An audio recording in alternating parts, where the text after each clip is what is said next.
Балалар, бүгін біз математика пәнінен көп таңбалы сандарды жазбаша қосу және азайту тақырыбымен танысатын боламыз. Бүгінгі сабақта сендер көп таңбалы сандарды баған түрінде қосуды және азайтуды үйренесіңдер. Берілген мысалдарды баған түрінде есептеу қажетпіз. Ендеше келесі видеороликтерді мұқият тамашалап алайық. Оқушылар, маған назар аударамыз. 5426-ға қосамыз 3182-ні. Ережеге сәйкес, бірліктің астына бірлікті, ондықтың астына ондықты, жүздіктің астына жүздікті, мыңдықтың астына мыңдықты жазып аламыз. Енді бірліктерден бастап қосуды бастаймыз. 6-ға 2 қосамыз 8, 2-ге 8-ді қосамыз 10, 0-ін жазамыз, 1-і ойда. 4-ге 1-ді қосамыз 5, ойдағымен 6. 5-ге 3-ді қосамыз 8. Ендеше 5426 мен 3182-нің қосындысы 8608-ге тең болады. Дәл осылай балалар. 89436-ға қосамыз 34725-ті. Бірліктің астына бірлік, ондықтың астына ондықты, жүздіктің астына жүздікті. Бірлік мыңдықтың астына бірлік мыңдықты, ондық мыңдықтың астына ондық мыңдықты жазып аламыз. Ең алдымен 6-ға 5-ті қосамыз 11, 1-ін жазамыз, 1-і ойда. Келесі ондықтарды қосамыз, 3-ге 2-ні қосамыз, 5 ойдағымен 6. 4-ге 7-ні қосамыз 11, 1-ін жазамын, 1-і ойда.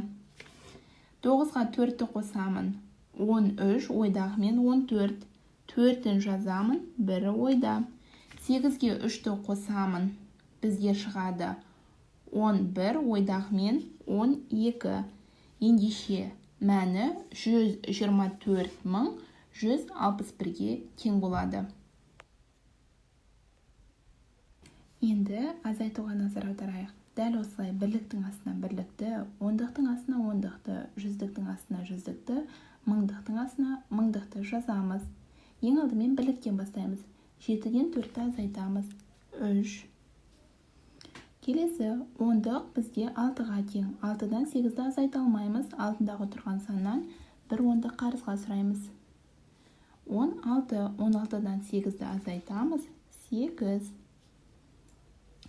5-тен 1-ді бір ондық бердік, сондықтан бізде 4 қалды. 4-тен 2-ні азайтамыз. 2. 8-ден 3-ді азайтқанда 5. Ендеше 8567 мен 3284-тің айырмасы 5283-ге тең болады. Балалар, мұқият назар аударамыз. 40003 азайту 352. Бірліктің астына бірлік, ондықтың астына ондық, жүздіктің астына жүздікті жазып алдық. Енді бірліктерді азайтамыз. 3-тен 2-ні азайтамыз. 1. Келесі бізде 0 5-тен азайтылмайды, сондықтан да көршісінен қарыз сұраймыз. 10, 10-нан 5-ті азайтамыз, 5 болады. Келесі 0-ден 3 азайтылмайды, көршісінен қарыз сұраймыз. 10, бірақ біз көршісіне қарыз бердік. Бір қарыз бердік, ендеше бұл жерде 9 қалады. 9-дан 3-ті азайтамыз, 6. 0. Біз мынадан қарыз алдық. Ендеше ол мынадан қарыз сұрайды, көршісінен. 10, бір қарыз бергенден өзінде 9 қалады. 4-тен 1 қарыз сұрады. Мына жерде ендеше 3 қалады. Ендеше мәні 39651-ге тең болады.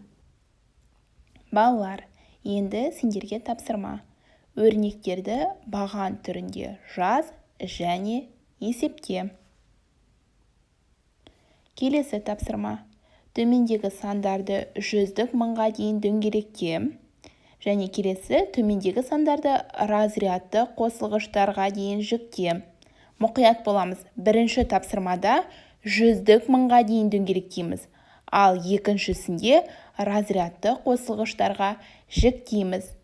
Ендеше тапсырмаларды орындап, маған жібереміз. Іске сәт!